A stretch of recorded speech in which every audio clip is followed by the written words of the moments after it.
And good evening, everyone. And now it's showing that YouTube is not currently receiving data for the stream. I am just about done with this continuing problems with these streaming software. And I don't know what the deal is, but it is continuing to be a giant freaking headache for me. I'm about ready to start throwing things across the room because, I do this not for myself, but apparently it thinks that I do it for myself, which is extra irritating. And now my chat window has suddenly went haywire on me. I can't seem to see how I can. Oh my God. I just want to be able to type into the chat while I'm doing this, and it's like, nah, we don't need to do that either. So it's just going to be one of those nights, folks, where I am going to lose my freaking mind. So if I don't type back in the chat, I don't know if my live stream software is taking a dump or if it's doing things that it's doing whatever it wants to do tonight. Whatever, we'll get through it, I'm sure. But let me let's start the recording, and then we shall proceed into the Liberty Talk.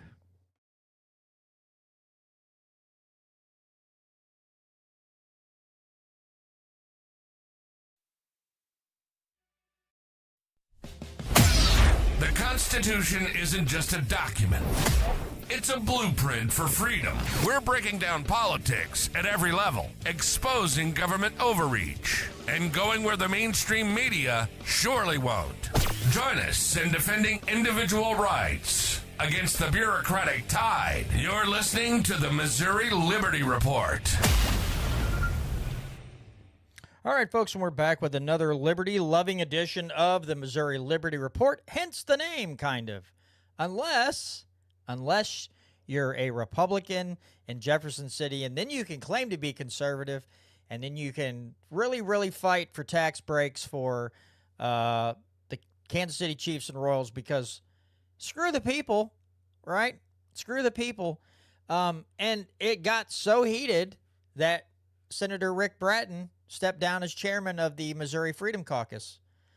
And Comrade Nick Schroer, of all people, is going to take his place. So interesting things going on in Jefferson City amongst the so-called conservatives, as some of my friends would call them, conservatives. And I believe that is seemingly more accurate than what they deem themselves to be. So we're going to get into that, and of course we're going to get into the LA riots, because everything, I want to tie this all into one neat little package, right? One neat little knot, and that is property rights. I want this show to be about property rights, and I want to start off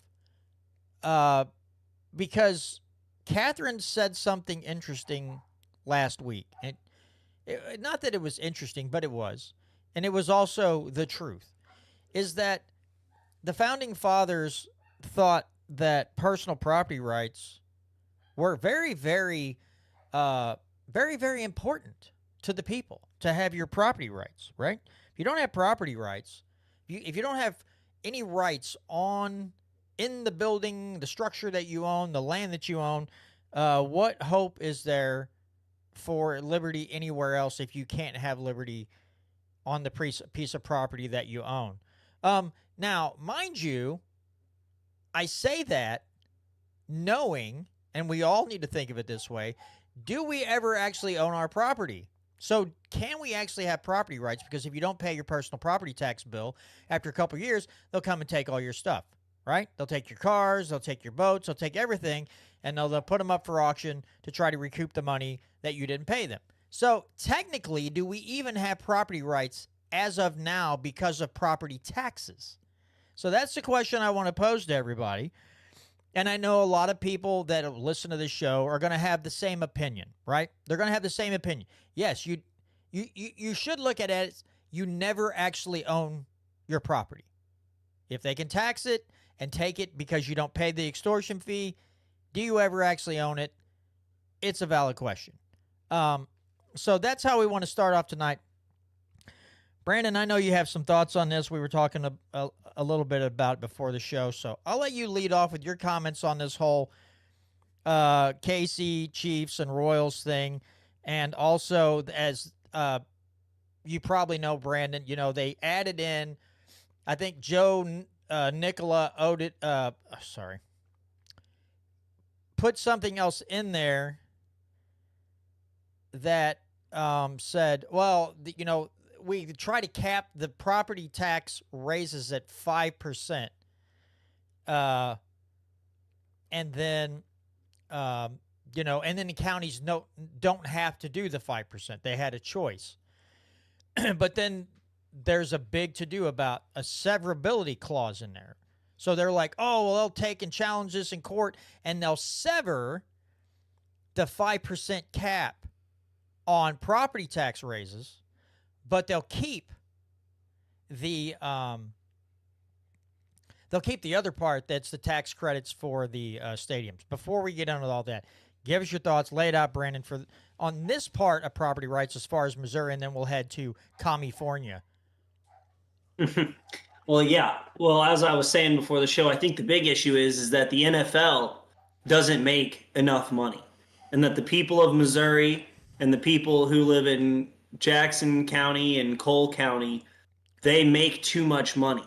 So I think that's what the state of Missouri was really trying to address when they said that the state of Missouri will pay for 50%, 50% of stadium renovations or constructions for the Chiefs and the Royals. Which, like I said, I feel like I make too much money. I know, John, you feel like you make way too much money. So I'm just happy that I can contribute to the struggling business that is the National Football League and the owners of the Kansas City Chiefs by donating a portion of my state taxes to go towards these stadiums. Very excited about that. And then also what's funny is, if I'm not mistaken, there's that cap you were talking about for counties to limit their property tax. But the counties that are around the Chiefs Stadium are not included in that. So because they're expecting that even with the state funding 50% of the projects, that they're still going to need local taxes to fund more of these stadiums. And so they didn't include those counties in their property tax increase exclusion. So, just more ways that the people of Missouri can benefit the NFL. Just what can we do for you, Mr. Goodell, and the owner of the Chiefs? Yeah, instead of what can Brown do for you, it's what can the GOP do for you? And of course, the Democrats, I'm sure they'll be all on board with this too. Here's the part that really irritates me to no end, right? Because they're talking about the severability clause in there, and Tom March says you'll not find permission for a severability clause in the state constitution. Doesn't surprise me at all, right?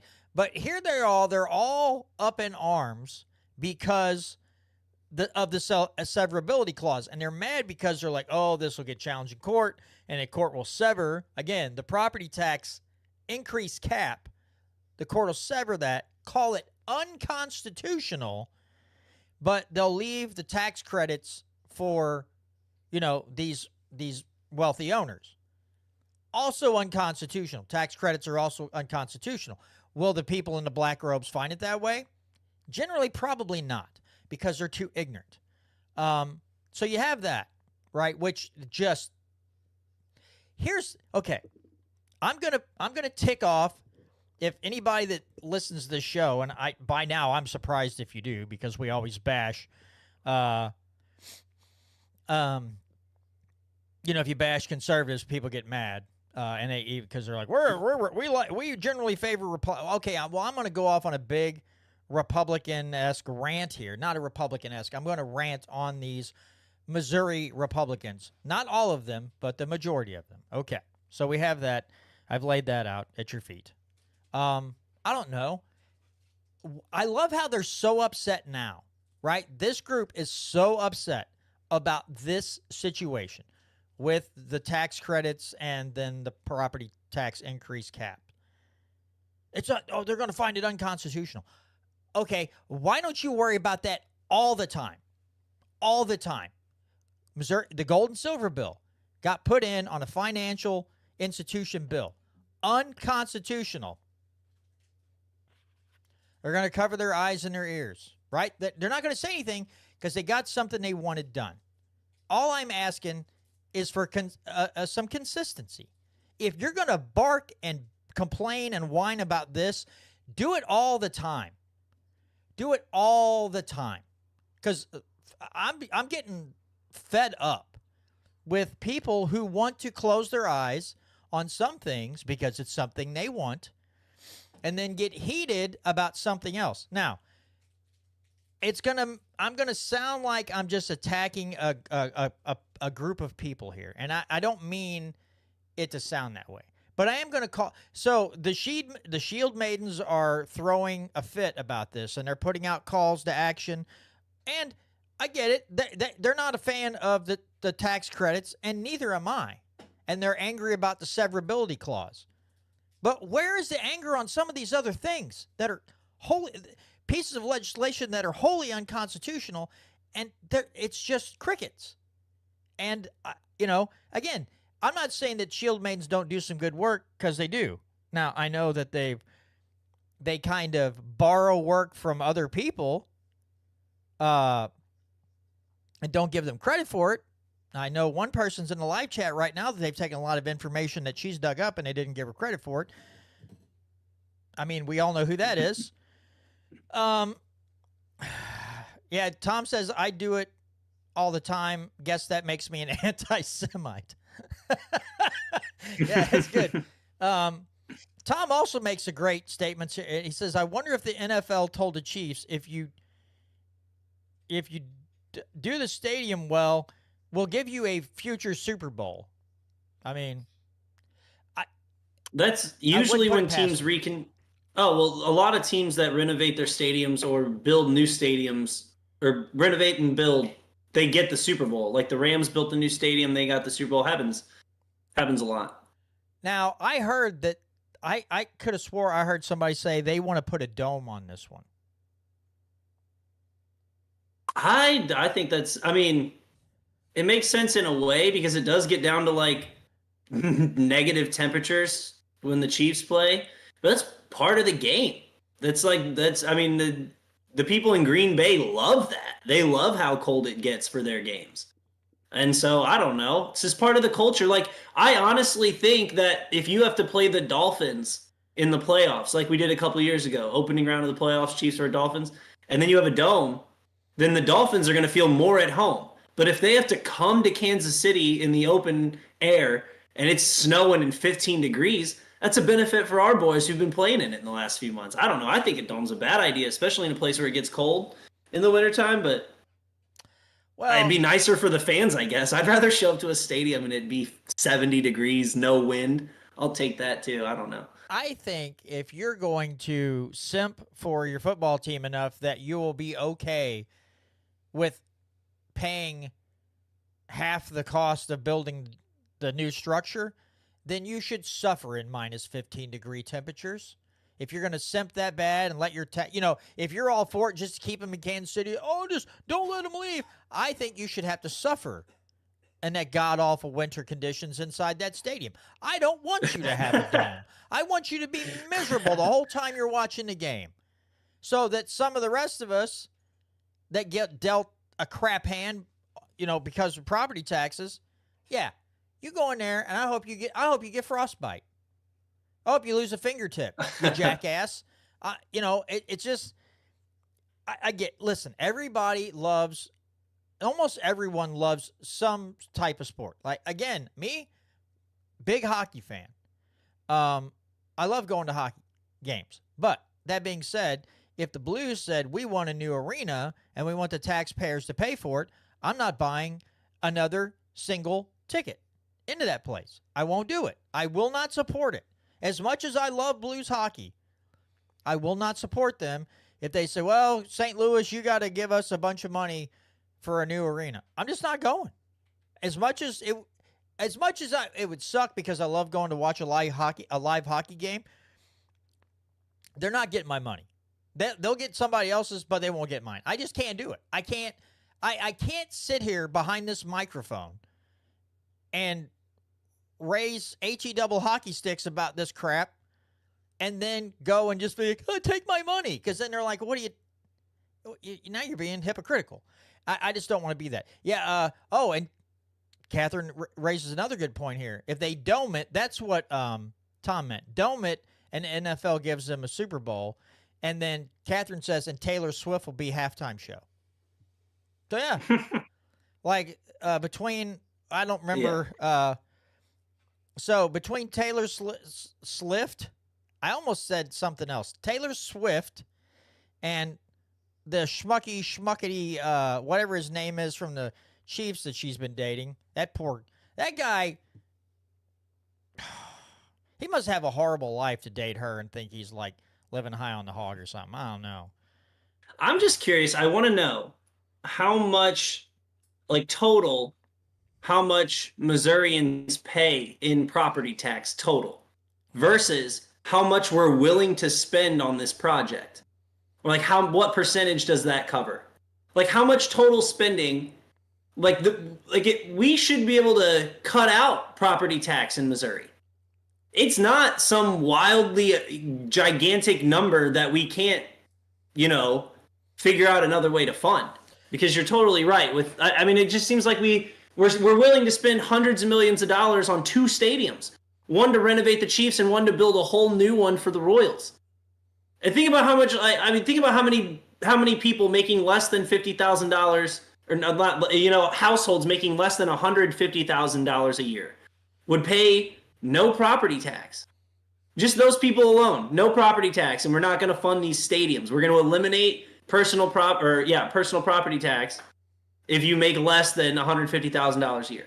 Which I know those stipulations you're not necessarily a huge fan of, but I will say I think that's a much better way to spend this money. It's insane. I would say yes, eliminate that personal property tax. I will say this too.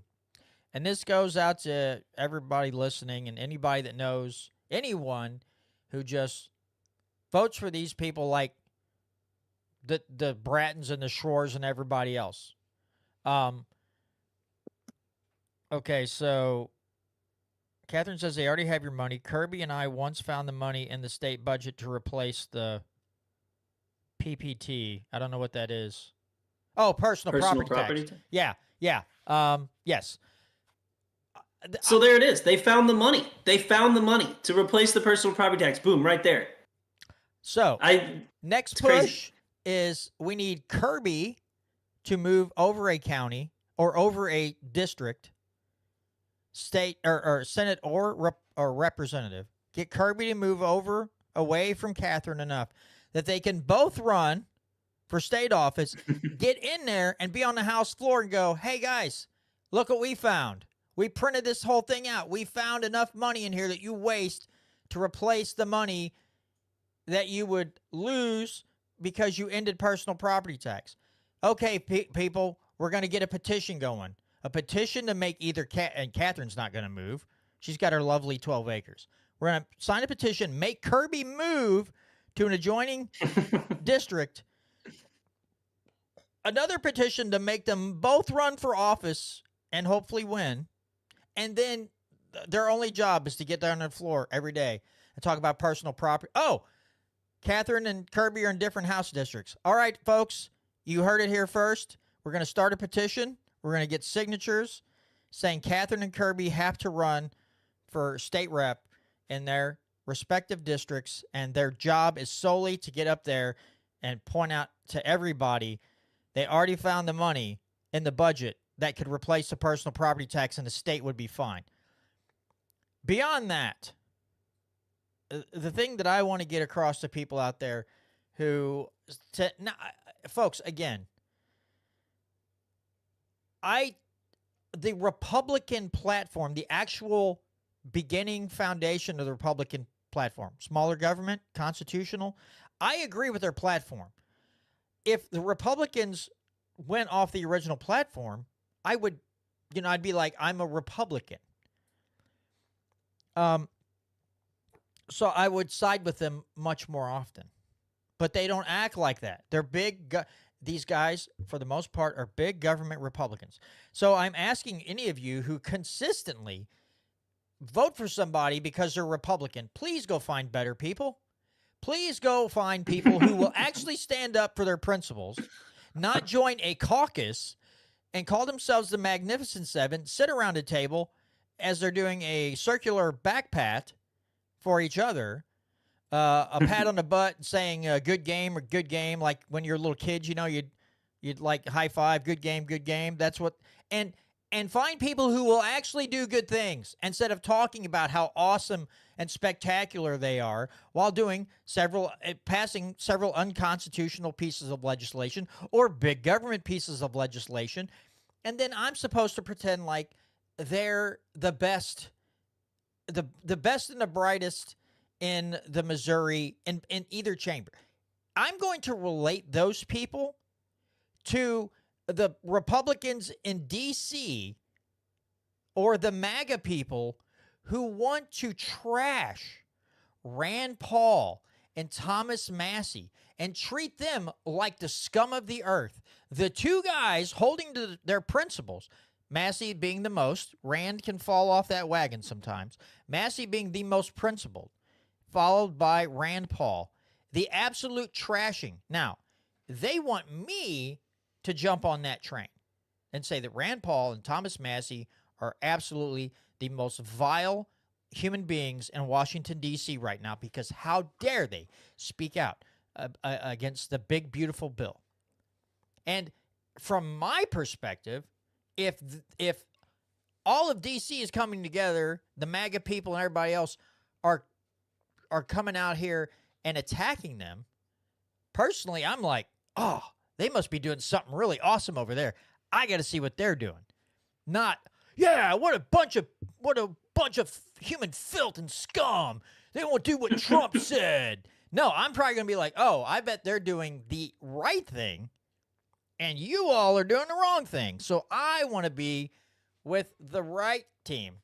But that's asking too much anymore because it's too easy for people to check the box, pat themselves on the back. I voted Republican. Mm-hmm. I voted for the moral people and the virtuous people, and we want to protect life, and we want to do this. Yes, and we will also sit idly by, those same guys that you voted for will sit idly by while they tax you out of your homes.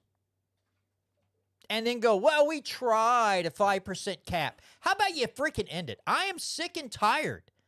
I'm sorry, folks. We can do better than a cap. The property taxes must end, or we're screwed. If you lose if all your property rights gets drained away by taxation, good luck to all of us. God help us all, because there goes your freedom. It's gone. And I question whether we have that much to begin with. But if you just tax people out of their homes willy-nilly, a big percentage of them, liberty's lost. You're done. You're cooked. And I'm sorry, but there's too many people who have just sat idly by and thought, well, I voted for Republican and I've done my job. No, you didn't. After that, you failed to pay attention. And you're just as guilty as they are if you vote for them and you don't hold them to a high standard. If you just sit there on your couch and you go, wet your thumb and then shove it up your butt and sit there and watch the TV as they virtue signal and congratulate each other and attack people who are principled, you're no better than they are. I'm sorry. That doesn't make you a lot of friends, but I'm just done. I'm freaking done with these people and their big talk and no action, and continue just eroding liberties and raising taxes and spending more money, and then trying to lie to me in my face and say we're doing everything we can to shrink the size of government. BS. No, like we were talking about the other day, whenever you had the Freedom Caucus's list of wins that they were celebrating, and like we were saying, having the giant pat ourselves on the back circle, none of it actually reduces the size of government or reduces spending. Like, you get some limited wins on freedom, like you get the gold and silver bill and this and that, but you're not getting You're not lowering taxes. You're not lowering reducing the size and scope of government. So you haven't conserved hardly anything, really. So yeah, I couldn't agree with you more. And another problem I have too, though, is that if you eliminate the personal property tax without reducing spending, then you're just adding more pressure on younger people who are still working their way up to owning that property. And so the real problem, the crux of it all, is the spending. You can reshape the taxes however you want, but if the state still has total control of authority and they can still come and seize your property for violating any of the tax codes. So not just, personal property tax, but if you don't pay your income tax or if you're not paying sales tax on this or that, they can still come and take your property. So, I mean, like again, obviously the personal property tax is a great first step because like with sales taxes and income taxes, there is a choice to be made there. It's a terrible one. It's make money so the government can take it or don't make money at all. The property tax is just a negative tax. Like you didn't work for it, you didn't go out and spend for it. You just had things you already spent the money for. You just owned the things and they're taxing that. So yeah, obviously property tax is probably the most disgusting, invasive tax there is.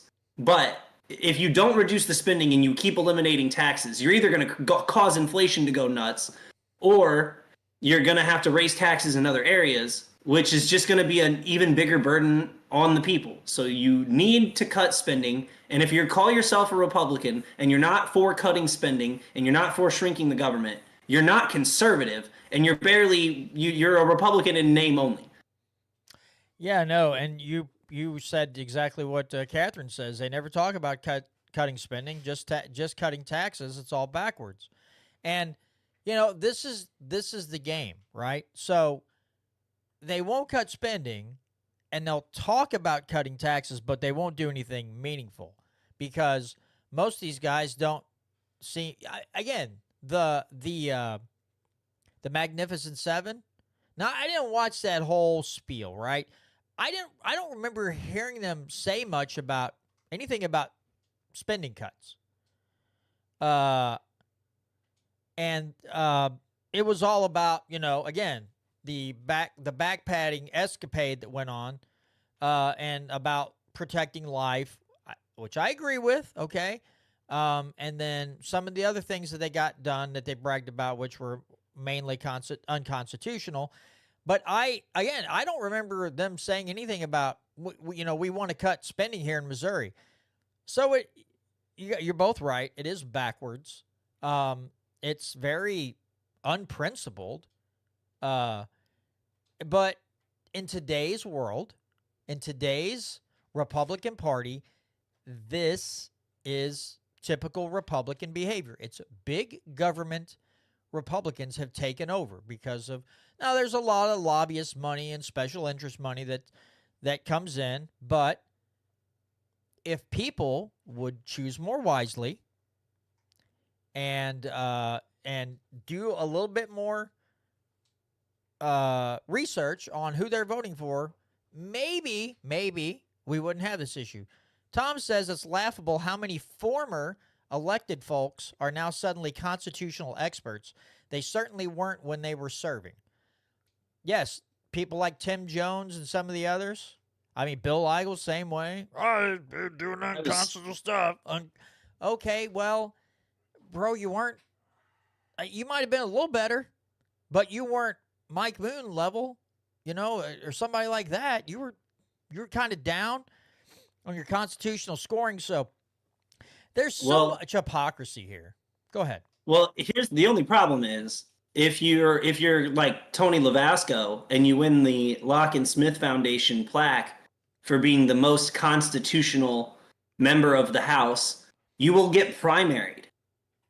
And so that's the state of the Republican Party in Missouri right now, is that the most constitutional voting member of the House got primaried. That's just where we're at. And he wasn't even at he wasn't even at 70%, and he was still the highest. I think he was like, I don't even know if he was over 50. He was Oh, like was he over 50? 50 something percent, if I'm not mistaken. And that was the highest for the House. Yeah, and And he was primaried. yes, he That's and it's crazy. how many people voted for the gal that ended up winning that seat? How many people forgot that, hey, this, out of all the people in the House, here's your most constitutional guy. And then, but here's the best part. Yeah, Tom makes a good point. Bryant Wolfen, unfortunately, will probably be getting primaried as well. Over my dead body. No way we're letting that happen. Oh, well, Catherine says Lavasco, which he did, he spoke out against the St. Charles GOP as the chair, and then they went after him, and that is factually accurate. Yes, that is exactly. So, I didn't know anything about that. There was some uproar because I believe now. Catherine, I know she will correct me accordingly. If I'm not mistaken, yeah, he resigned as the chair and pointed out their hypocrisy in a letter. That's why they primaried him. There was a complaint going on in different, county GOP things that some of the members were like, hey, we still want to get rid of the Affordable Care Act. We still want to get rid of this. And the GOP was like, those are dead issues now. We don't do that anymore. You need to move on to this. And it's like, really? Because these are pretty important things. These are huge totalitarian moves here. And nope.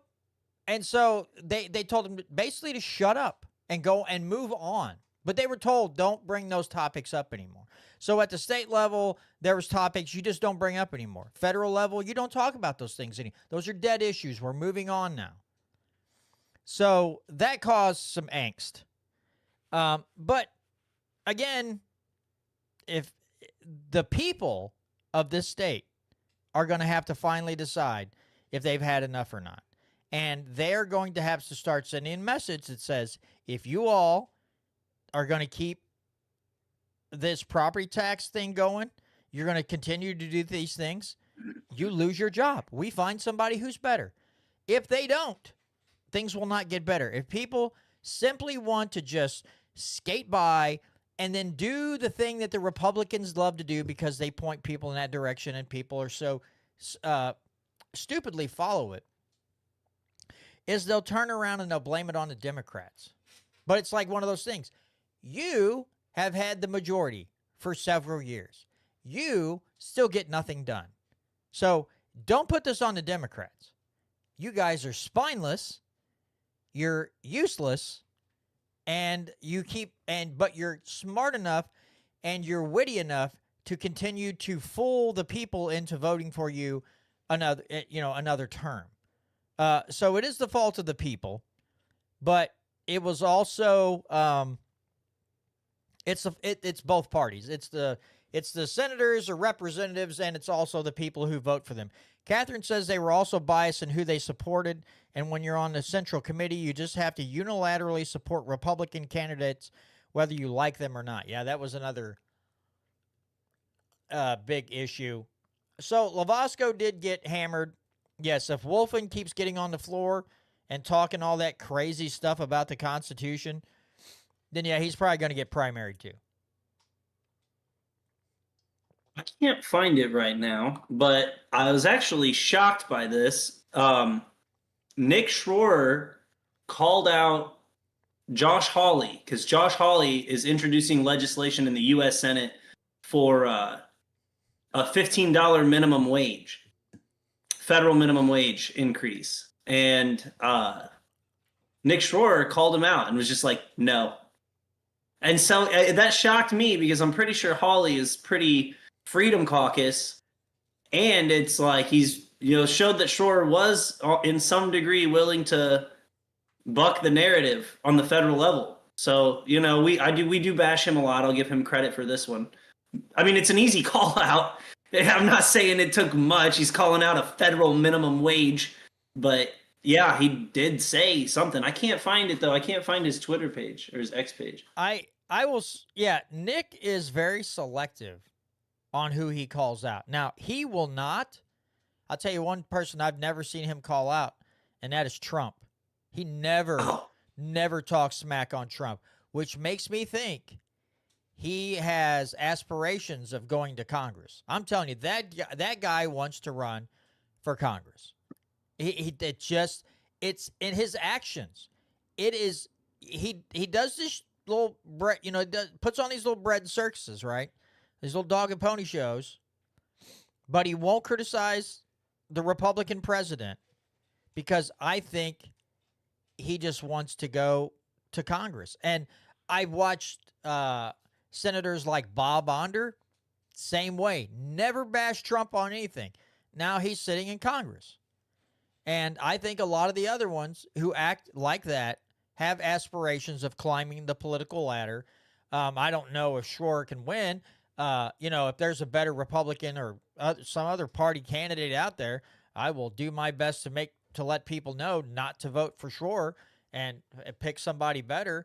But yeah, I think he's playing the game. I think he's doing what he can. So he gets, the top folks in the GOP, he'll get the money and the backing if he decides to run for Congress after he terms out. But I fully suspect that Schroer's looking at a higher political office. And, again, he'll go up there because he'll do the same thing in D.C. that he does right here in Jefferson City. He's good on a few things, but he turns around and wants to do a lot of big government things or name highways and bridges after people and do all this other idiotic crap too. So it's like it's a mixed bag. Now, would he be any worse than half of them up there now? No. But we can still do better than a Nick Schroer. I bet you we could. I bet you we could. And that's just it, folks. If you're not happy with Republicans being ran in your area and you're like, these people are horrible, they suck, I hope they choke on a bottle cap, or, I want to treat them like my favorite Slinky and push them down the steps or whatever, find someone better. It's on us. It is on us. If we want to stop this in Jefferson City, it is on we the people. I mean, I know it seems like a huge responsibility. It's really not that tough to pick out the warped eggs when you open up the thing. You're like, "Ah, that one's cracked." It's really not that hard. You just have to pay a little attention and, I don't know, think a little bit, just a wee bit. You got to do a little thinking. And then you're going to be like, oh, yeah, that guy, whew, yeah, the cheese fell off his cracker a long time ago. I'm not voting for this dude. So it's, people make it sound like it's really hard to do. Like it's super tough to find or to vote for a good candidate. Now, sometimes you don't have a good choice, right? But sometimes there's a good candidate there, but because you don't recognize the name because you didn't do your research, then you vote for the name recognition. It's just there's so many things that go into this, and we could sit here for 2 hours and tear them apart. I'm not going to do that because then I just lose my freaking mind by the end of the evening. But this is this is on us, folks. Again, yes, we have a lot of crappy people in both chambers and the governor's office and in the Supreme Courts and the courts here in Missouri, but that falls on the people. Again, as George Carlin says, these people don't pass through a membrane, right? And they don't just fall into the seat because it was open. No, the people select these people. They elect them. It's the one time you're supposed to participate in a democracy is when you go, fill in the circle or, hit the screen or whatever you're doing. That's the one time you participate in a democracy is when you're electing your representatives or senators. And if y'all can't do a better job, then we're stuck with the same thing, except it's going to that slow creep of just actually getting worse and worse as time goes on because everybody just goes, well, I elected a Republican, and Republicans do smart things and Democrats do dumb things. And it's like, well, yes, Democrats do a lot of dumb things and they say a lot of dumb things. But the Republicans kind of do too. They're kind of I think there's a room in there somewhere in that building, and there's just a crack pipe and a never-ending supply of some badly cut up crack cocaine, and and most of them are hitting it, and they're just frying their brains. It's way simpler than that, John. Is it?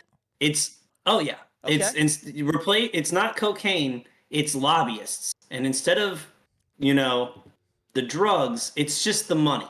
That's it. They walk into a room, and this guy's like, "Hey, I got some money for you," and they're like, "Oh, for me?" Yeah. All you got to do is vote unconstitutional for the next 2 years. Oh, why? Thank you. I can do And that. they take it. Yeah. Oh, yeah. I can do that. No problem. I can be just like the rest of those guys in there, and everybody will, throw flowers at me and rain praise on me like, oh, sign me up. I don't know. Again, Yeah. part of me, I probably won't ever do it. But part of me really wants to run.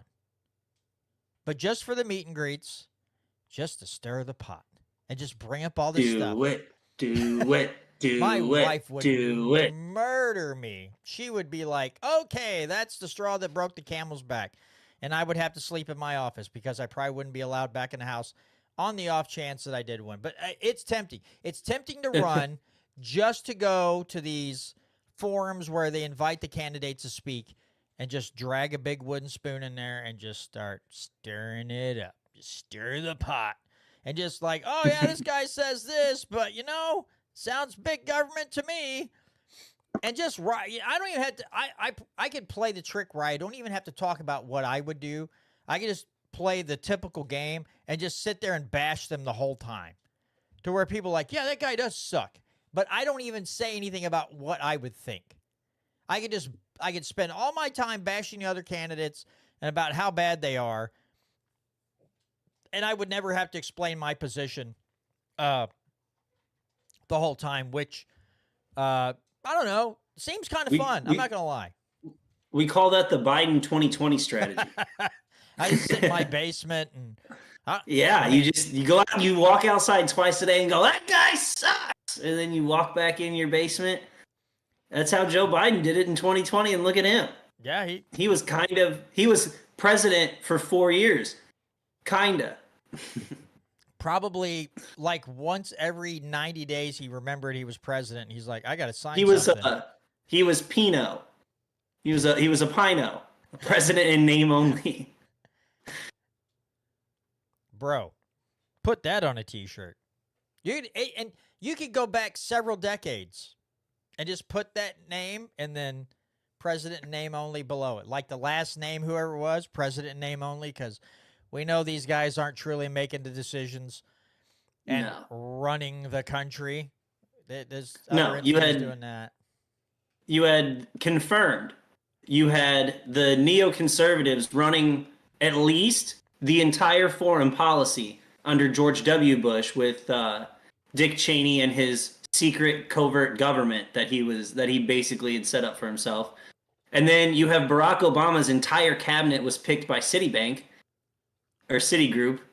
And then, Joe Biden, he just wasn't alive. Barely alive, barely sentient, really.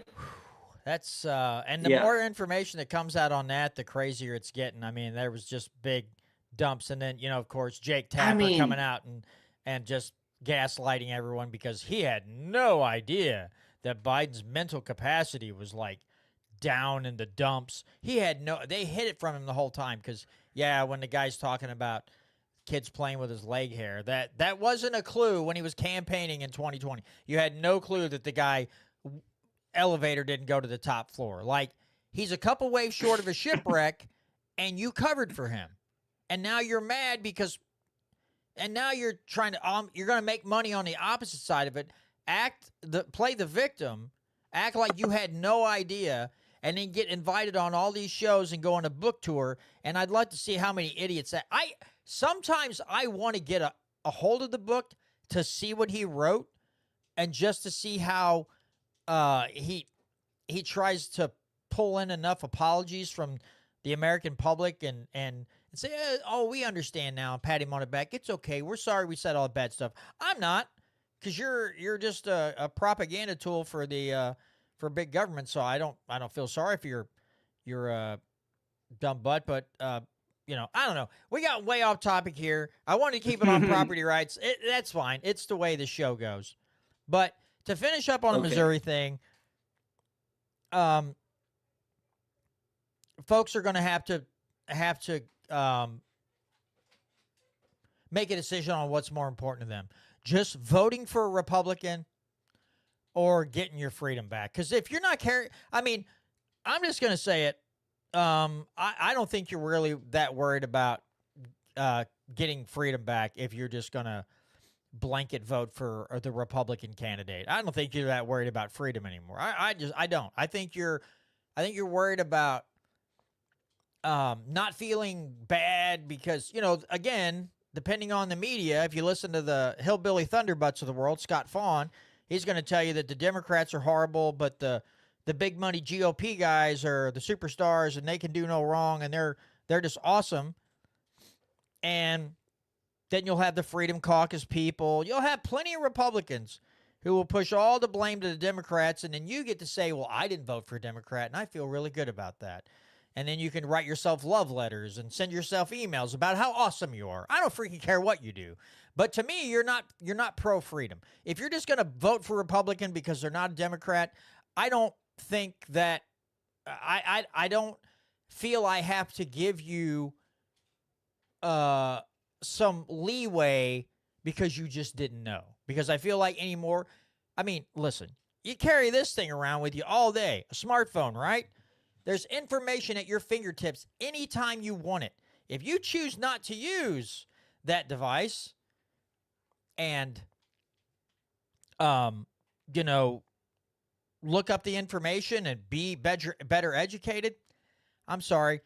That's your problem. Tom March says dozer time. Yeah, it was just the anniversary of the Killdozer here just a little bit ago. A few days ago or something. It's the anniversary of the Killdozer. And I don't know if you've ever watched that documentary. It was on Netflix, I think, last year. Yeah, and you bring that up, Tom, but we saw what happened. I'm not excusing the guy's behavior, but we saw several years ago in St. Louis County, a guy had a store, and they kept after him to clean it up and do this and that and the other, and they kept pushing him until he snapped and went into a city council meeting and killed a cop and killed some other people, and before he was gunned down. All right, I'm not excusing his behavior, but if we have elected officials who keep taxing us to no end and nothing to show for it on the other side, and they keep pushing us, and they keep gaslighting us, and they keep doing all these things to these people, there are going to be people who are going to take matters into their own hands. I'm not condoning it, but I also won't be shocked when it happens. Because you can only pressure certain people to a point and back them into a corner and until they bite. And if this keeps happening, those types of incidents will be on the uptick. They will continue to happen as well. And the only problem is the media and everybody else will not talk about what was going on.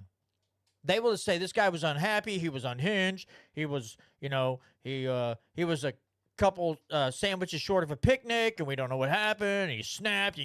Oh yes, there was not condoning his behavior, but just act shocked that it happened. And we have to sit here and dig in and find out what was going on and say, okay, we don't necessarily condone or, not going to excuse him going in and just blowing people away. But now we understand what drove him to this point. You had government bureaucrats just pushing down with their thumbs and just driving this guy into the ground. And he finally thought, well, I might go out, but I'm taking some of you with me. And we can't be surprised if government keeps growing and acting the way it is. These people can't go around and act surprised afterwards that people are fighting back and are fed up. And again, I don't want to see it. I would rather people smarten up, vote for people who actually want liberty and do liberty things and fight for liberty, and then maybe we wouldn't have this issue. But you don't. You let things slide, and then you have what you and we'll go into L.A. Here in a minute. But just a final thought on that. Yeah, I'm sorry. I just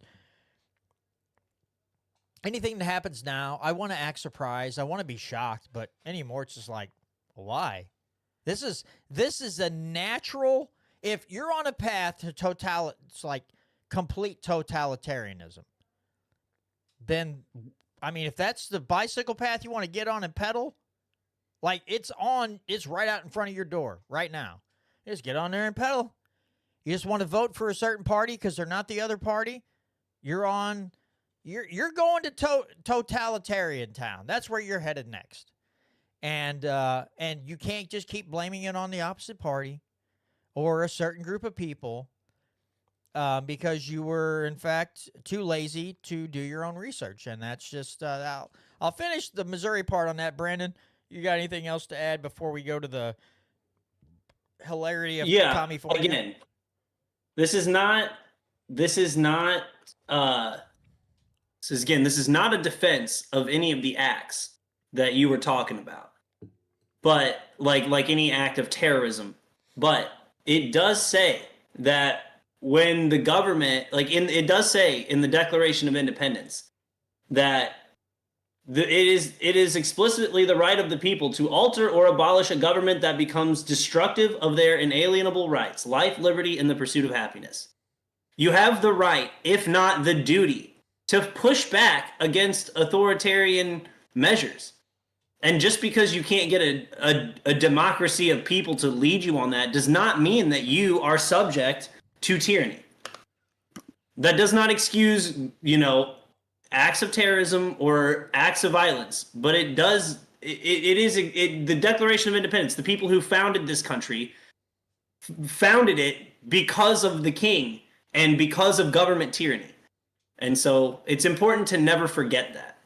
Because it's so easy, like you said, it's so easy to somebody will be fed up with the government, they go do something horrendous. Then the narrative is if you think negative of the government, then you are also horrendous. Like the media will spin the narrative. They're like, well, he had some crazy ideas about taxes. That's why he went nuts. And that's just not the case. Taxes? Yeah. Who's against taxes? He just went a little further than the rest of us are willing to go. And you know what the sad part of it is? Sometimes you see this, and you know that there are people who know that someone's being abused by government officials. And like when this guy's raising concerns, everybody else is like, because again, they don't want to be seen as crazy too. But if the guy had maybe 15, 20 people stand up and go, yeah, there's something fishy going on, it changes the whole thing. Because now you have 15 people who aren't family, who aren't related, that are a part of a community that go, yeah, there's something really jacked up going on with this dude. And they start raising concerns and voicing their concerns. Suddenly the whole dynamic changes.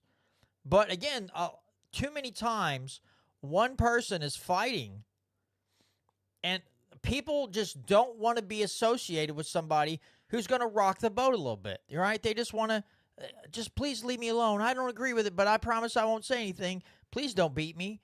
And it's like, okay, but if that person had your support and had your voice, this might have turned out completely different. But instead, it's just like, what can you do? It's the government, and they're going to take it anyway, so there's nothing I can do about it. I don't want to go to jail, or I don't want this, or I don't want that. It's like, well, okay, that guy did something crazy, killed people, and now he's dead, and you just get to go, well, I felt the same way, but I didn't want to die. I just glad I did that. I'm glad it didn't kill me too. Like, come on, man. I don't know. I was talking to somebody today at work, and we were talking about different things as far as liberty goes. And he goes, I get sick and tired. Too many people look at other people and go, oh, they're just Democrats and I don't want to talk to them. It's like we don't look at, sometimes we just have to look at people as other human beings. And, so, if they're not trying to harm you and they just have a differing opinion, then you just go on, but you don't have to like stomp them down and try to take their rights or demand that they can't say certain things. He goes, that's a freaking problem. We can't just agree to disagree on simple things sometimes. Now, again, there are things that you just cannot compromise on. One of them is losing liberty, which we've compromised a lot of that away or just let it be taken away. But there are other small things that we can be like, okay, I think we. And I'll give you a perfect example. I've had Jason Lyon on my show twice, and I had Jonathan and Jennifer Williams on me a couple times from You Are the Power. All right. And Spike Cohen and Jason have always bragged that in that organization, people see a wrong, all political ideologies, but they still come together and get something good done. For a family or for an individual. Now, if they just take that energy and decide they want to change the very foundation of the government that we operate under today, imagine what you could get done. But it seems like once it hits a certain level where then it becomes Democrats and Republicans, it becomes what do they call that? Identity politics. That whole dynamic breaks down. And then people are like, oh, well, I can't go that far and vote for a libertarian because I'm a Democrat and I just can't do that. And it's like, or same thing with Republican. Well, they're a little too lax on drug laws and I just can't take that. So I'm not going to vote for a libertarian or a Constitution Party guy. That's just too much for me. And then the dynamic breaks down and then you're still stuck in the mess.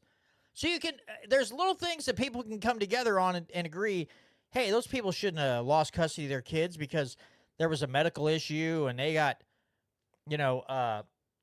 unjustly accused of abusing their kid. And all these people come together and help get that family reunited, which I don't know if you guys know that, but the Hernandez family, when I had Jason and then Jennifer and Jonathan on, that family did get reunited. They got their kids back after all this time.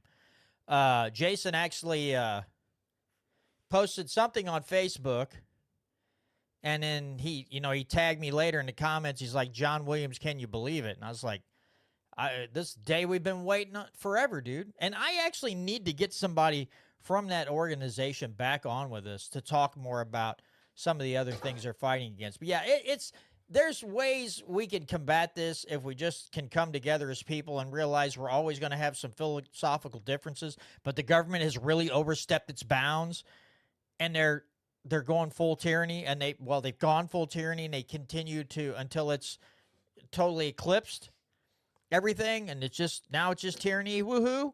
I mean, if we could just do that, we'd be a lot better off. But we've allowed the media and we've allowed politicians to drive a wedge in between us and create this divide and use identity politics and as long as we're fighting each other, I mean, again, a house divided cannot stand, and we are definitely a house divided. Anything before we go into the California there, Brandon? Oh, well, I this was from a while back, and if this opens up a whole nother can of worms, I do apologize. It's fine. So I would be remiss if we didn't bring up how Donald Trump and Elon Musk have been going at it for the last couple days. Yeah. It's better now. Literally within the last day or two, Elon Musk has been like retweeting Donald Trump stuff and has deleted some of his extracurricular posts.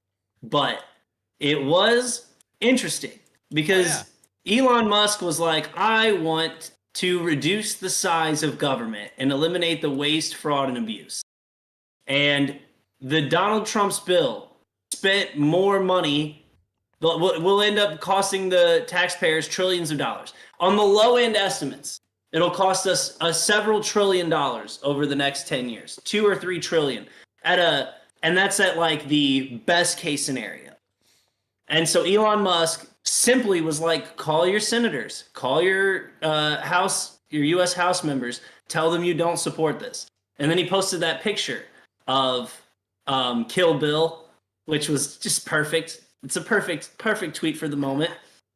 And then Donald Trump in a press conference was like, yeah, Elon Musk, he read the bill at first. He said it was fine. He's only against it because it eliminates his EV tax credits. Like, not like didn't tweet this out, like actually said this. And then Elon Musk was like, that is an outright lie. I first of all never saw the bill and have been saying that we need to eliminate the EV tax credits for years now. And there are tons of videos of Elon Musk saying that, yeah, we need to end the EV tax credits, end all tax credits, because they usually end up only benefiting his competitors. And then he was like, also end all subsidies for gas and oil. And I'm like, yeah, that too. So then Elon Musk started saying some crazy stuff. Like, Epstein stuff. yeah, Donald Trump is in the Epstein files. The truth will be known eventually. Yeah. I have two conflicting thoughts on that. One is that there is recording of Jeffrey Epstein calling Donald Trump a good friend, or maybe his best friend. There's also a Donald Trump had like a tweet praising one of Jeffrey Epstein's early conspirators. I think maybe possibly on like his original case, his first one that he got the sweetheart deal on. And then also Donald Trump has flown to Jeffrey Epstein's island before. Like that is known information. And so there is some, there is an element of like, is he? Like, did he do this? Like, but my other conflicting thing is that if the CIA, who literally tried to commit treason to get him to convict Trump with Russiagate, like to try to frame him, they framed him for treason and committed treason on their own. John Brennan, the head of the CIA. But you're going to tell me they have this information, him being on Epstein's plane, but they're not going to release that? Not being on the plane, but if he had like if they had hard evidence that he was involved in something nefarious with Epstein, I feel like the Democrats would release it. And they'd find a way to release it and only implicate him. But part of me feels like they would have done that. But maybe they wouldn't do that because, like, man, that opens up a whole can of worms. Because as far as I know, they haven't arrested or convicted anybody for actually being on Epstein Island. They've arrested Epstein for hosting the island, but as far as I know, they've never arrested anyone or convicted anyone who was a conspirator with Epstein. So I don't know. What's your take on the whole situation? What do you got? I almost feel like it was a distraction. Like I sometimes it almost feels like it's cooked up because they wanna distract you from I could be wrong. I just feel like a lot of times when this goes on anymore, it's a big distraction. And I'll tell you why. Because he just look how long it took him. Within a few days, he was erasing tweets. It's like, okay, dude, if you really felt this way and you really meant it, why didn't you leave it up there? Just leave it up there. I mean, if you really feel like they screwed the pooch with this bill, which they did, and all these other things, why drop it? But it's like it caused this huge distraction. And now it's like, oh, I'm going to make him. I don't know. I hate it when they do that. It's like you do this, you make this huge show, and then you back off. You pull away. You pull back from it. It's like, dude, it's out there. Yes, you deleted the tweets, but we all were like, whoa, this is crazy. And then you're like, oops, I let my emotions get the best of me, and I said some things that probably weren't very nice. And I decided to delete them because, I don't know, I want to be back in this guy's favor again. I don't know. I found it fascinating. I'm not going to lie, because I was like, whew, where's this going? But anytime this stuff happens anymore, it raises my antenna, because generally, if there's a big kerfluffle, right, there's a big scuffle over stuff between two people, something really bad is happening in the background and no one's paying attention because they're all focused on Musk and Trump fighting. I'm not saying that's the case. I'm just saying, not 100%.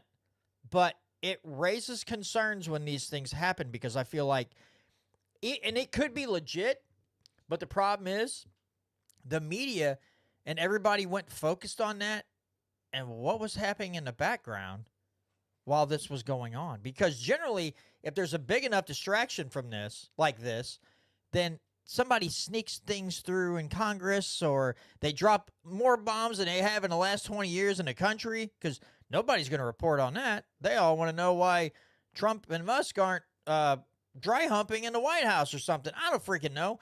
I don't know. It could be very legitimate. I hope it is. I hope Here's why I don't like. Usually, when they're trying to distract you from something, it's a 1,200 page bill they're trying to cram through the House. So that, and part of me was like, if you're trying to distract from something, the massive spending bill you're trying to push through is not like what could be worse. And another thing is that the other piece of that is that a sitting president was flying to an island to sleep with a bunch of underage girls. So I mean, what could be more I want to know what they're like. What are you diverting our attention from? If that's what you're trying to draw our attention to, like how horrific could what they be doing worse than a sitting president being involved with Jeffrey Epstein, and on top of that, like bringing that up because you're trying to pass a 1,200 page bill. Like if anything, it would seem like those were like you would lead to distractions. Like you would start riots in LA to distract people from the fact that you're doing those things. So I don't know. It doesn't pass the smell test as being fake. Again, I like Dave Smith's take on it, which he was just basically like it's two men with gigantic egos. And so like occasionally it's just going to get the best of both of them, which is what happened because Elon Musk is right. The bill's a terrible bill. It doesn't have anything to do with Doge. It doesn't cut spending. It doesn't limit the government in any way. And if you want to get funding for ICE, if like the big thing is like, oh, if you don't vote for this bill, you must love illegal immigration. Why don't you just come up with a separate bill that funds ICE? And then you can pass all of the rest of the funding because that's not trying to load it. Like if saying that you're opposed to any of the spending in the bill, in the big beautiful bill, that means you're opposed to everything that's in it. It's a logical fallacy. That's just not the case. And so yeah, but what I also think could be happening with Elon Musk too is that the left hates him because he gave $300 million to Donald Trump and got him elected, really helped get him elected. And then now fighting with the face of that. So you aligned yourself with MAGA. Now you're fighting with the face of MAGA. So now you have no support left. So maybe he's trying to be like, well, we still want some people to buy a Tesla. So maybe I'll delete these tweets. You know, my thoughts on it. Well, and you may not be wrong. I'll tell you what I find interesting is that Elon Musk can bring that up. He can say Trump was on in the Epstein logs. And nobody goes, we need to investigate. Because Kash Patel and Dan Bongino are like, Epstein killed himself. So it's like, how, okay, and to your point, what could be going on that you could use that as a distraction? Somebody could say that, and nobody in the media goes, hey, we need to look into this. The media on the left won't because they know what they're going to find. They're going to find a bunch of Democrats and Hollywood types on that log, and they don't want to bring that up because that makes their side look bad. So someone could literally bring up that the sitting president is in the Epstein files, and no one says, hey, except for like real liberty-minded people, hey, we still haven't seen those Epstein logs and, all the names. We're still waiting for the names. The people, what we call almost the fringe, like the fringe liberty movement, they still want to see the files. All the rest of the people now that, especially since Trump's in office, they don't want to see those files right now. And the left doesn't want to see them. So when you can bring that up, someone like Musk can say those things and nobody goes, hey, yeah, let's see those. The Democrats aren't and the Republicans aren't. Suddenly, it's a non-issue, which is really troubling to me. How much crap is in there that Musk and somebody of his fame can say something like that, and it just gets dropped like a bad habit. So it is an interesting thing that happened there when you look at it from all angles. Is it a distraction, as you said, Dave Smith said, which I can also buy into? It's two big egos battling it out because they didn't get their way. But again, someone of Musk's stature, social stature, can say this, and everybody's just like, maybe, and they just move on.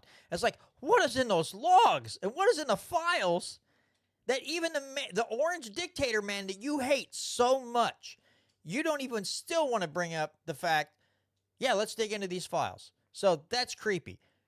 Let's move. Speaking of creepy and weird and just chaotic, California, LA right now, man. There's just, I mean, it's just literally a hot box of activity. It's crazy. Yeah. Isn't it Los Angeles, the city that's always on fire? Okay, so New York City is the city that never sleeps. Is that right? Mm-hmm. So if we're gonna say, and New York's on the East Coast, so we say it's a city that never sleeps. LA is the city that always burns. So you can have a big name for big cities on each coast. So that's it. That's our new moniker for LA. LA, the city that always burns. Or a better one, LA. What's that smell? LA, is something on fire right now? Is something burning? Yeah. Oh, that'd be another great t-shirt. Welcome to LA. Do you smell something burning? That's another great. Smell something burning. That's another great. Is it a car? Is it the house? Nobody take that freaking idea. Don't do it. That's ours. We're gonna claim that right now. That's our t-shirt design. Welcome to LA. Do you smell something burning? Oh, okay. Anyway. So I think we all know, mass deportations. People didn't like it, and there's so many ways. I'm going to say this, and I know other people have said it, that we're going to tick some libertarians off when you talk about immigration. Depending on where you're at in the Libertarian Party, you could be complete open borders. It's like a fire sale. Come on, guys. It's like Black Friday. You just got people like at the door just busting in. They're like, yeah, come on in, guys. The sale. We got plenty for everybody. And then you'll have the ones who want a little more control and say, no, we still need to vet people. You just can't just let them across the border willy-nilly.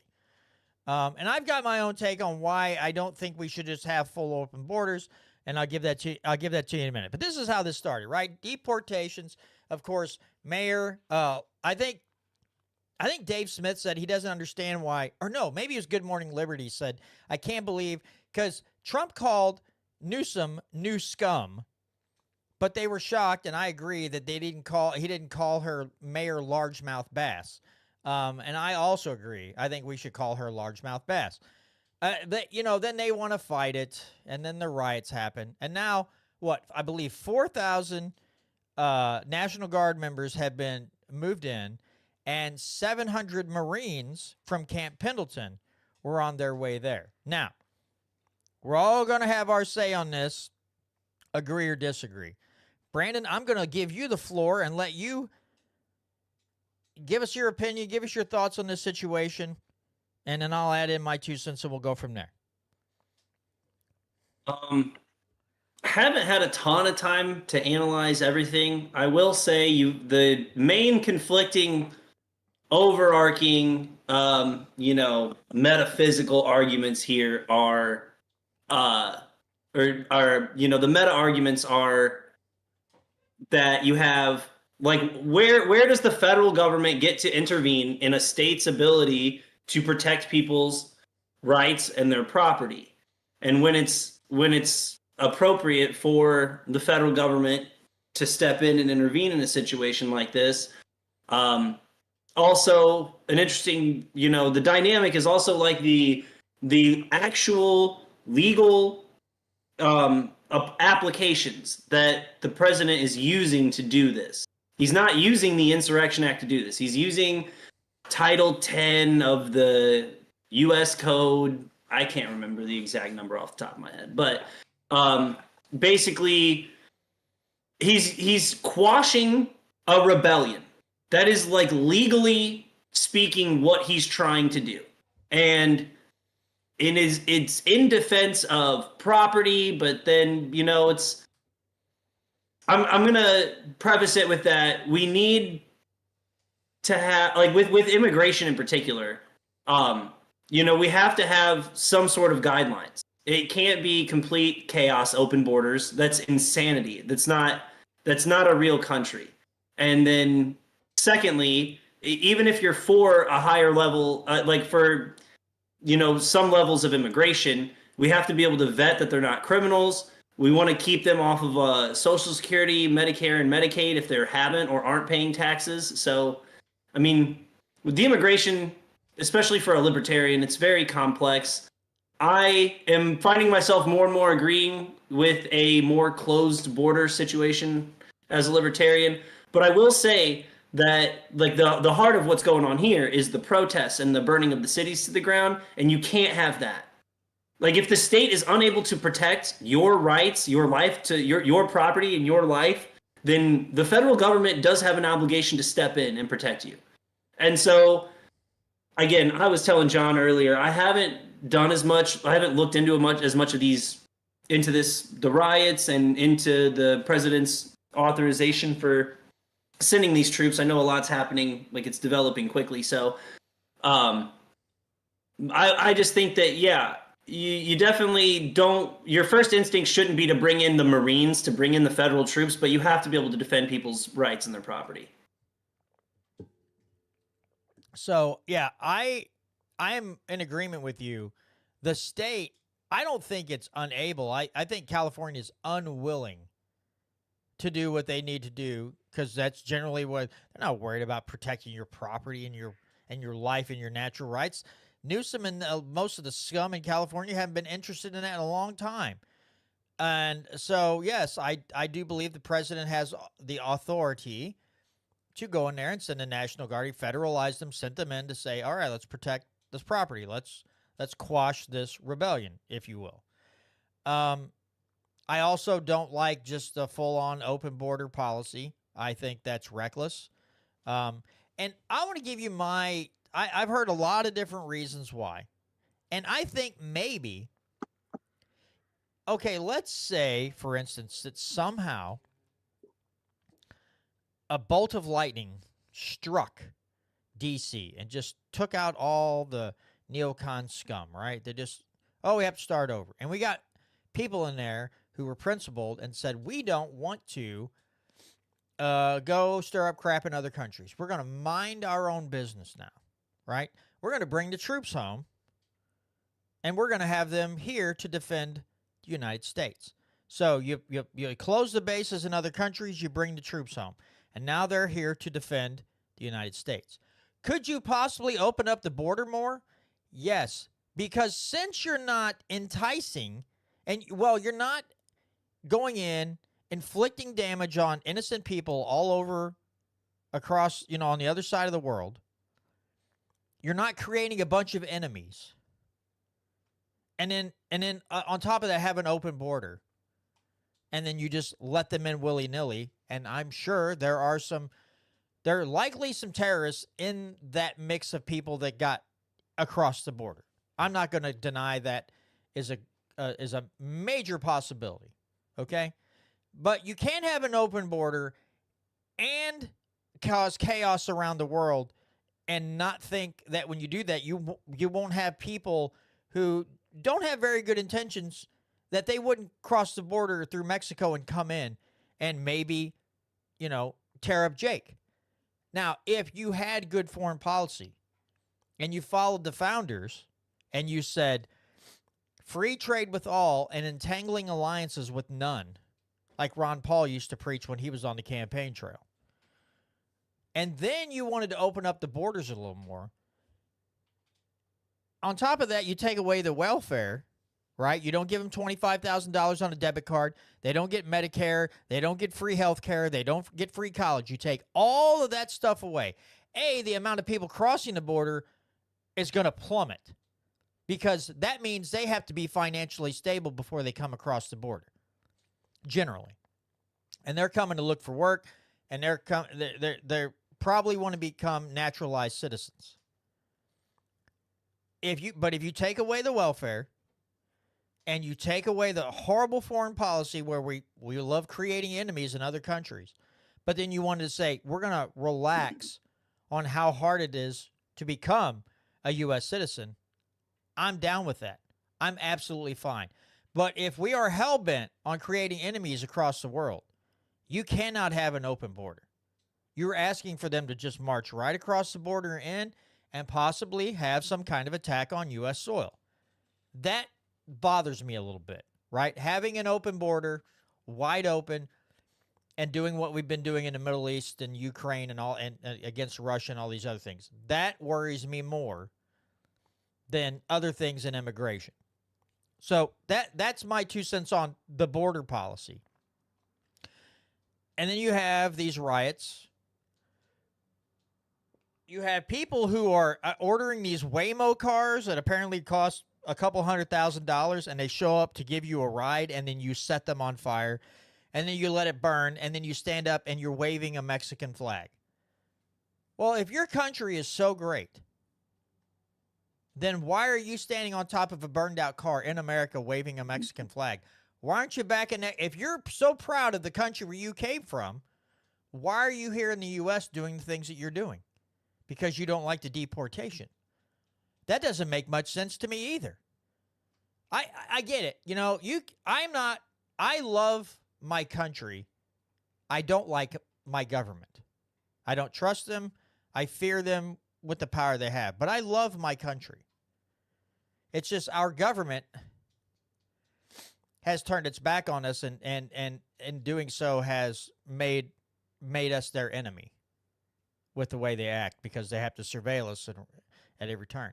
But I would never, as angry as I get at my government, I would never, let's say my ancestry was, I had a lot of German ancestry, right? I would never yank a flag down, burn it in my yard, and then wave a German flag. I would just be angry at my government like I always am anyway, and very critical of them. So this whole thing, it just reeks. And then to top it all off, Gavin Newsom daring Tom Homan and Donald Trump to come get him. Come get me. Okay, well, that's Governor Newsom, who's a coward, trying to look big because he wants to be president. So he's going to stand up to Orange Man, and he's going to make this, do this political posturing and act all tough and bad, and say, I bet, tell Orange Man, come arrest me. Okay, well, now you're posturing because you want to gain favor amongst Democrats across the country because you're looking at running for president. So you want your favorability. And he's trying to trick Trump into coming in and doing something very stupid so he gains political points. He doesn't give two craps about those people in California.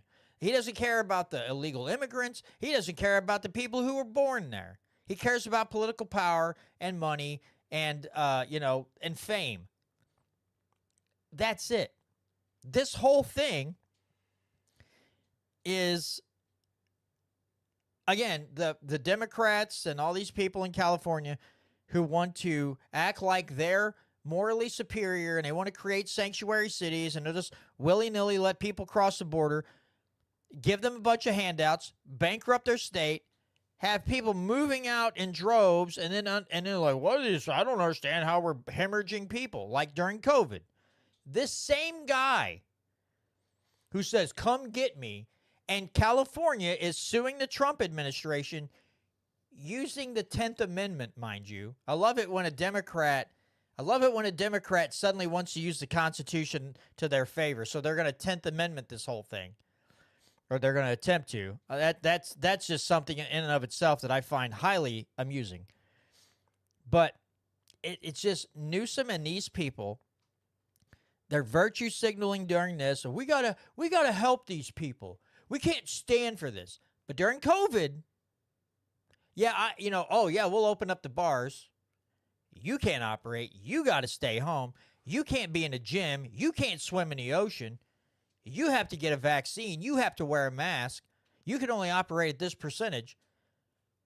Where were they during COVID? Where was Newsom during COVID? Oh, he was having a very close, intimate dinner, a very ritzy dinner with a bunch of friends. No masks, being served in this little joint. Got caught on camera.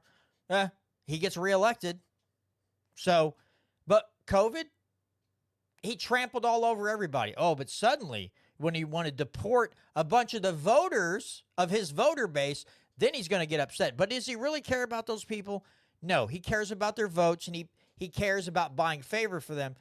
But when it comes down to it, when you look at it wide open, he doesn't give two craps about anybody or anyone or anything in that state except his own power. And so this is a big show. Again, I don't like the possibility of posse comitatus. I don't want the military going in there and arresting people and doing things. Now, I believe constitutionally Congress can say we're sending in the military to put down this rebellion. But Congress has to do that. The president can't do that if I'm not mistaken. I'm fine with the National Guard going in there and trying to restore order and quashing the riots. The 700 Marines from Camp Pendleton, I'm kind of watching that very closely because that could turn ugly very quickly, and we could be watching another constitutional authority being trampled on. But that's kind of my thoughts on the whole thing. I think if you're going to live here and you're going to take taxpayer money and have all these benefits, the last thing you should be doing is setting other people's property on fire and waving the country's flag from whence you came from. And I think that's really ridiculous. And, when it comes to property rights, you get a bunch of people coming across the border and you're handing them everything and giving them this sense of entitlement, personal property, that thought doesn't even enter their minds. So they'll happily go out and trash other people's stuff. And Newsom and Bass don't seem concerned with your property rights. They seem about wanting to look good for the minorities that have come in here illegally, and they're getting their votes and getting their support. They don't care that people's properties are being burned. Let me pull up this video real quick that Brandon sent me. I got to find it now. You'll have to excuse me. I'm going to have to pot this volume up and bring it back down real quick, but let me play this video. It's quite hilarious. Large group of people. It could turn very volatile if you move law enforcement in there in the wrong way and turn what is just a bunch of people having fun watching cars burn into a massive confrontation and altercation between officers and demonstrators. So a large group of people. It could turn very it's just a large group of people, Brandon, having fun watching cars burn.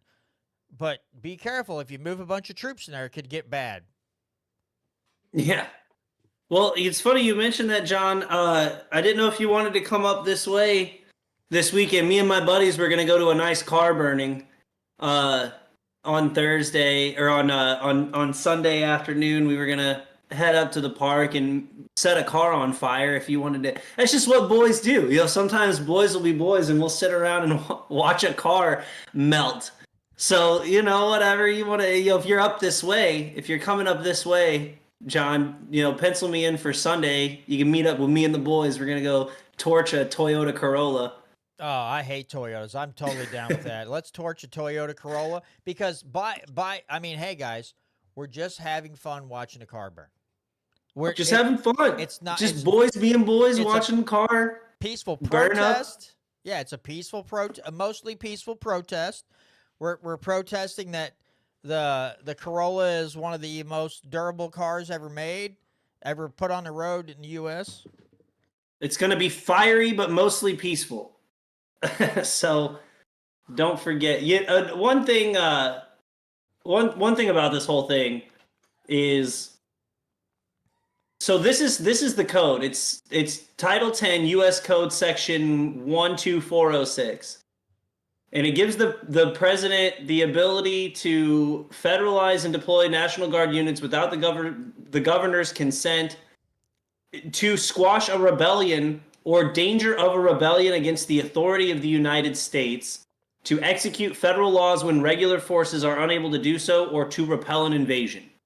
Now, given that I don't know if this is exactly how you were wording it earlier, but given that the Los Angeles Police Department doesn't have the authority or the ability to protect the property, like you were saying, $100,000 cars getting burned, and we have the Apple store, Adidas store, several jewelry stores, pharmacies, and marijuana dispensaries were being vandalized and looted. Like, do you think that like the Los Angeles Police Department has the ability to stop the riots, or do you think it would take the National Guard? And do you think under this definition of that section that Donald Trump meets the requirements necessary to do this, whether or not they should or not? Because we and you will both agree that laws and what's right and what is law is very different a lot of the time. So, do you think that, strictly legally speaking, Donald Trump has met the threshold necessary to deploy these forces, or no? I think he does. I think he has the authority. I think that that Newsom and Bass have shown an interest in not protecting people's property. So I think, now, again, I'm sure this is a little political because, this is a heavily liberal state, and Trump is supposed to be on the right, even though that's not actually true. But this might be a tad political. But I believe that Trump has the authority to do what he is doing right now, because it looks like, I would say, the LAPD is understaffed to deal with this. So they probably can't quash it. They might be able to if Newsom and Bass would say, hey, let's nip this in the bud. But to gain political favor from all these illegals, and they give them all these different, they probably allow them to vote, they allow them to drive, they allow them to do all these things, which they shouldn't be able to do. And I think that Trump is doing what needs to be done with the National Guard. Again, the Marine Corps, 700 Marines from Camp Pendleton, not real fond of that, not real sure what's going to happen there. I am completely fine with federalizing the National Guard and sending them in to try to put this baby to bed. Now, the problem is, when you have media clips like I just played, and you're going to have a lot of left-wing media out there painting this in a whole new way, I hope to God that the people are smart enough to see through it and say, you can say mostly peaceful protest all you want. You're not saying, this is the key thing, they're not saying peaceful protest. They're saying mostly peaceful protest. You know what that means? It's not a peaceful protest. That means there's rioting and looting and vandalism and burning of property going on. That's not anywhere close to mostly peaceful. That is a violent protest. That's just, call a spade a spade. It's frustrating on several levels, because, like you're saying, they try to frame it. So if 80% of the people who show up are peaceful and 20% are trying to burn stuff, that is way too many. That is a ton of people. So yeah, literally by definition, most of the people there were peaceful. Yeah, but they were supporting people who were violent. And then also, if the protest starts at 3 p.m. and then runs until midnight and gets violent at 9 p.m., yeah, they were peaceful for a while until it got dark and no one could tell who was who, and then they started burning the place. So, I hate they ran that narrative back in 2020 when they tried to say that most of the protests were peaceful. And we're like, sure, most of the protests were peaceful, most of the people were peaceful, but when it got out of hand, you sat on your hands and pretended everything was fine. And that's exactly, like you said, that's exactly what we're seeing right now. It shouldn't be normal to see a city with a bunch of cars on fire. It shouldn't be normal to see like an entire block of businesses being looted. It can't be the norm. That can't be what we expect out of a protest. And if you don't have the ability, again, the reason I think Donald Trump meets his requirement in this is that it says to suppress a rebellion or a danger of a rebellion against the authority of the United States. So the reason that ICE was there was to deport people who should not be in this country. Something they have the right to do under our Constitution, under our framework. And with the protests, they are trying to rebel against the authority of the United States.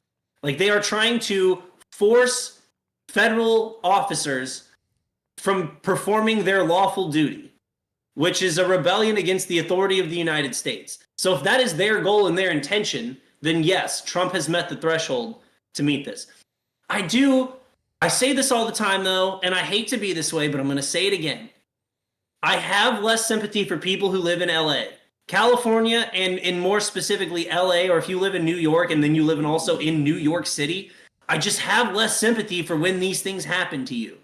Like, I don't, like, if you're on the news crying that, like, this happened to you, I'm like, man, this happened 4 years ago, 5 years ago now. I guess this happened, I guess it was, yeah, we're 1 month past the anniversary of George Floyd's death. So this exact thing happened 5 years ago, and the then mayor Eric Garcetti called in 1,000 National Guard troops to quell the protesters, or to stop the violence inside of the protests. And so, yeah, I hate our media for the way they always try to frame this, and I have way less sympathy for the people of California and of LA for not having left sooner. I mean, I respect and understand wanting to fight for where you live. Like, this is my home, and I want to fight to make it better here. I don't, want to leave. But you're outnumbered and outgunned. So I don't know what your end game is at this point. Like, at a certain point, you do need to go try to find people that you ideologically agree with more. That you live around people who don't want to see their buildings and their businesses lit on fire. I mean, and again, I hate to be that way, but like, if this were to happen in like Wichita, Kansas, I would be like, oh man, we need to do something. Those people are in trouble. But this is LA. Like, we expect this on some level. Like you said, we're not shocked by this. We're just frustrated. And to your point, Ferguson, when Ferguson was, the riots in Ferguson, our Democrat governor at the time, he pulled all, like, any National Guard or anything back to protect the government buildings, and left the mom and pop shops to defend themselves. He pulled the National Guard back, and he only cared about the government buildings. And he just meanwhile, go ahead. Oh, just meanwhile, someone threw a Molotov cocktail at a car on a car lot, and it basically, like a video game. That car blew up, which caught that car on fire, so that car blew up, and then you just see a line of cars exploding on live television because the governor was too afraid of looking racist by cracking down on violent criminals. And and then you had the Oath Keepers show up, and I remember video. So the Oath Keepers showed up, a considerable group of them showed up in Ferguson, and they were talking to the people who were standing there, and they were just, holding signs protesting. They weren't throwing bricks. They weren't doing anything. It was getting closer to nighttime, but it was still like evening. And there were people coming up and saying, hey, are you gonna, and you keep us from protesting? And the guy said, if you want to go over there and hold a sign and protest, I will protect you. He's like, but the minute you turn around and you try to break the glass out of these doors or in these windows and come in and steal, I'm going to stop you. But he's like, if you stand there and you protest, you hold up signs and voice your opinion, I will protect you all evening. But once you turn violent, nope. Because they had their ARs slung. They were up on the roofs of the buildings. They were down. And wherever the Oath Keepers were at, nothing was getting torn up. They protected it well. And I thought it was so cool. To me, that was the most important thing out of some of what happened there, was that guy said, if you're going to peacefully protest, I will not let law enforcement or anybody else mess with you. And so Black Lives Matter, not too long after that happened, was calling businesses here in Owensville, asking if they would allow them to stand on their property and protest, right? Hold signs. And our current city marshal, who was like the lieutenant at that time, he was talking to the city marshal. And the city marshal's like, what do you think would happen if those people showed up and were out here? And he goes, I guarantee you there'd be good old boys with deer rifles and scopes all around, hiding and just waiting for them to do something dumb and then start cracking shots. I told the city marshal, I said, I'll tell you this. If they would have showed up, 10 of them would have showed up and just held up signs and peacefully protested, I would have stood there with my pistol and made sure that no harm came to them. But the minute they threw one brick, walking away, you're on your own. And if any of you come at me, I have to return fire. But I would have protected them. If I was the only one that stood out there with them and said, all they're doing is holding up signs, leave them alone, I would have defended them. But the moment it would have turned violent, I'd been like, you're on your own. I'm not standing here and I'm not protecting you anymore. And I told him, I said, I mean that honestly. I said, if they wanted to come here and just be quiet and hold up signs and talk to people and be civilized, I don't have a problem. I may not agree with them, but I'm not going to let you trample their rights because you don't agree with the message. If they're not blocking streets or destroying things or setting anything on fire or causing, starting fights, have at it all day long. I'm fine with it. But I have seen, I haven't verified this myself. I've seen screenshots of ads on Craigslist promising people $6,500 to $12,500 to show up. But they wanted you to be athletic and strong and fast and be like leaders. So if things break down, people will follow you. And they were promising them money no matter what happened. And I believe it was from Antifa. Again, don't know. That's something that somebody posted on the internet. We know how the internet is. But supposedly, yes, they were posting on Craigslist, promising them, $6,000 minimum if they could show that they were this big, physically fit person and that they would, of course, join in the mayhem. But then if things broke down, they, guide people to a safe spot and all that. They were promising them at least $6,500. It doesn't surprise me. No. It's I'm one of the believers. I'm a tinfoil hat believer that a lot of these protests are funded in some way. Like the violent protests, the ones like the riots we're seeing in LA, a lot of the ones that happened in 2020, even some of the ones that happened in 2017, right after Trump got elected, 2016, 2017. I think they were funded in some way. I'm sure. Now, and which is totally disgusting. I mean, but I will say, this is one thing I will say, and it's a big critique of mine for like the conservatives in general. They don't protest anything. Like Democrats protest too much, and it's actually given like the word protest kind of like a almost negative connotation in certain circles. Like a protester is like someone who's angry. But like I cannot remember the last time I saw a rally for like anything conservative. Like Donald Trump hosts rallies, but outside of that, can you name like the last time conservatives have protested anything seriously? Like actually like gathered and said, hey, we're fed up with something? I mean, I can't remember it recently at all. And so I will, to the Democrats' credit, they are good at getting people to gather together when they're upset about something.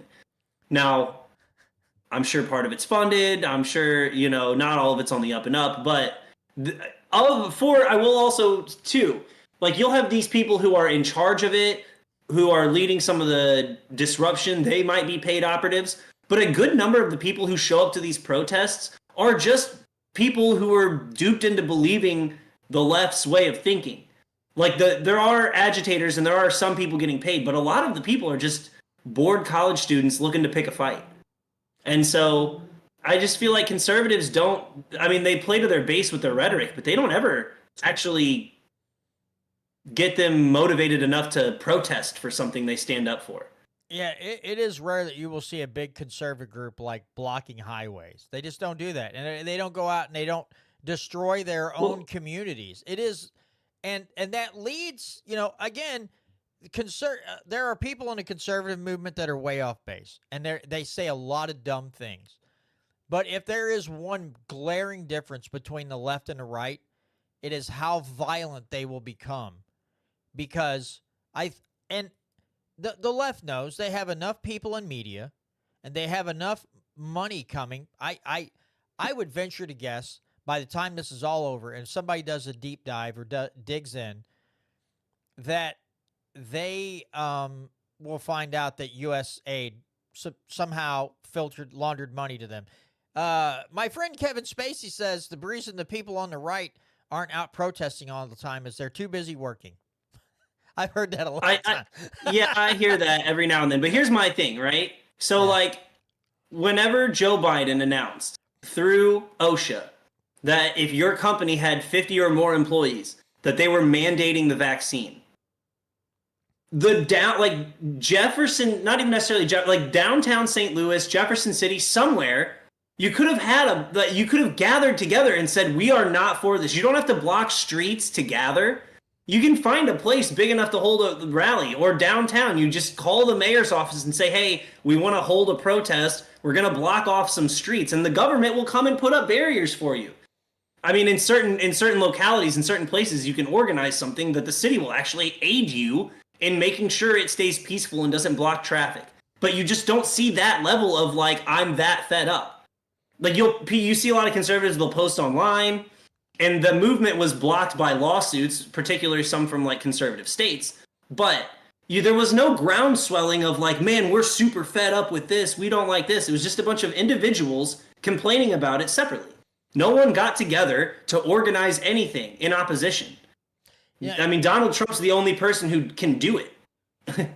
You do have a good point there, and that is a sad fact that it's like the fear porn.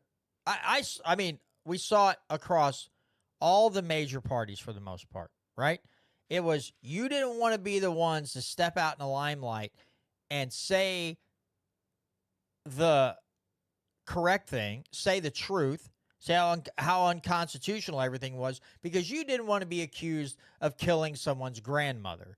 That fear porn worked so well that most of the higher-ups and across all the major political parties were tight-lipped. Nothing until, again, like, what is it? The Libertarian Party of Kentucky had a post that went viral, and it got people all upset because they put the yellow Star of David to represent the vax card, and they got people fired up. But then all of a sudden, again, I believe it was Kentucky. It was Tennessee or Kentucky put this post out on social media. It gained traction, and then suddenly, like, libertarian parties in other states started flooding it out. And then all of a sudden, the floodgates opened a little bit. But it was like 3 years into it. I'm like, guys, where have you been for 3 freaking years? You could, as soon as they said you have to wear a mask and you can only operate at 25% and you can only do this, where were you then? That was the opportunity. Again, I have to harp on this because every week I was talking about this on my other show. Joe Jorgensen literally holds a campaign rally at a park where a father and son had been arrested for playing catch. Not one mention of it. Literally standing on the same soil. Nothing. Wanted to talk about other things. I'm like, oh my God, you guys missed probably, I think that was the Libertarians' biggest opportunity for huge political wins in the last several decades was COVID. And it just got, not everyone, but generally it got squandered across a large path. I know the former head of the Libertarian Party, Angela McArdle, she lived out in L.A. and she got big groups going and was really tearing in this thing apart which got her a lot of attention, but it was well-deserved attention. And you did have people, you'd have a person or a couple of people in areas. The gal that had the hair salon, I think in Houston, and they were telling she had to close. She's like, I'm not closing. And she fought him the whole way. And she got a few people to stand with her. So you had some examples. But like you said, Brandon, there was no large movement. There should have been Republicans everywhere. Again, out in the street, out on the sidewalks, lining up everywhere, saying no. You know, it's like you talk about shutting businesses down. If this thing goes through, we will all not show up to work tomorrow. All these factories and all these restaurants and all this stuff in this block, they won't have enough staff to open. Good luck. And they didn't do it. They were so afraid of being punished by the mainstream media that they just all were, again, it was just church mice, quiet as church mice everywhere. And so between that and what we see here in Missouri today with property taxes and everything else, I'm like, a lot of these Republicans, you're making it really hard for me to even want to support you very much right now. Again, the Bryant Wolfens, the Mike Moons, they're going to have my support unless they do a 180 and go the opposite way. But the Schwarers and a lot of these people, I mean, if they do something good, I'll bring it up, right? But I don't hold high hopes for them. I don't hold out that suddenly one day they're going to become an actual constitutional champion and change their ways. No, because if Schwar doesn't have the ability to critique Trump when it's absolutely necessary, and there's no way around it that what Trump is doing is wrong. If he doesn't have the intestinal fortitude to do that, then he's just another milquetoast Republican to me. He's not going to gain any special favor from me or any faith in him or any of the rest of them as a representative or a senator if that's the way they're going to behave. Again, I believe he's behaving as someone who has, he wants to climb the political ladder, and so he's going to do what he can to look like a fighter, but then stay in the GOP's good graces so he can continue to move up. That's just the way I see it. Yeah. No, I mean, you see it all across politics on both sides of the aisles. That's why I had to bring it up earlier, too, is I was like, I can't believe Nick Schroer is even willing to, because it's such an easy fight for him to stay out of. He could have just not said anything about the $15 minimum wage, because on a populist level, I'm sure that's popular. If you went around even a conservative state like Missouri and you were like, hey, we're going to raise the minimum wage to $15 an hour. Well, they just did that. There was that bill to raise the minimum wage and put in a property tax or not paid time off. Yeah. And it passed ballot initiative in Missouri, which means over 50% of the state of Missouri supports raising the minimum wage. It's a populist opinion. It's not conservative. It's not constitutional, but it's popular. And so that's what Hawley's in. He's like, oh, that's a popular move. I'm going to win some votes on some independents here and see about running in 2028. Absolutely. I mean, that's basically what it comes down to, the political favor, the political points, and there'll be a whole bunch of Republicans that'll make excuses for him because he's a Republican, and they don't want the Democrat in office, so they'll let it slide. They'll hold their nose and pull the lever for Hawley when he has to run for re-election or whatever. Well, folks, we weren't even sure we were going to do 2 hours a night, and we got real close, 1 hour and 52 minutes. So go us. I am looking to get. I've been trying to contact this guy that I follow on X, Michael White. Is a libertarian down in Arkansas. I think I'm going to get, I messaged him the other night, and he messaged me back today, what days do you record on? And I told him Tuesday evening at 6:30, so I'm waiting to get a response from him. I'm hoping to schedule him on. I've got to work on trying to get a Keith Knight and some other guys from the Libertarian Institute, Scott Horton's organization, some of those folks on just to discuss all the. We got to add some more flavor to the show. Yeah. definitely.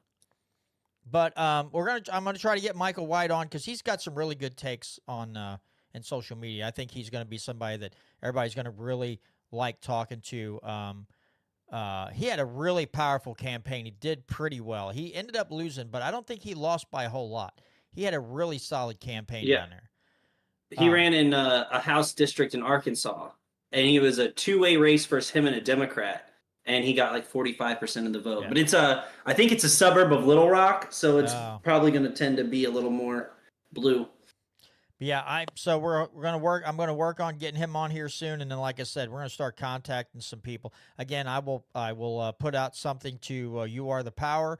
Try to get somebody on from that organization, and then we'll look at some other guests here as the weeks go on. I just want to I want to spice it up and get some more guests in. I enjoy having the guests on.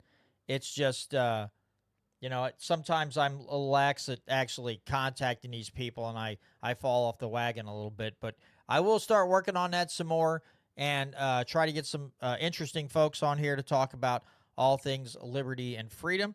But with that being said, I want to thank you all for watching again this week or listening again this week.